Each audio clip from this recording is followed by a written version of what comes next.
One out.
Well, it was one of those that to dig deep, especially in that semi-final, and then in that final with Delapenha.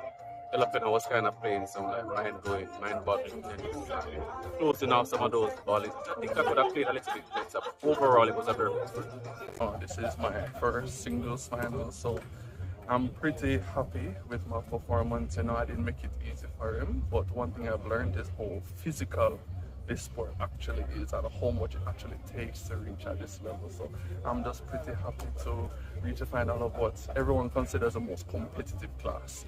So I'm just happy that I made it to the final, and you know, for sure, between this year and next year, I hope to actually take home this trophy.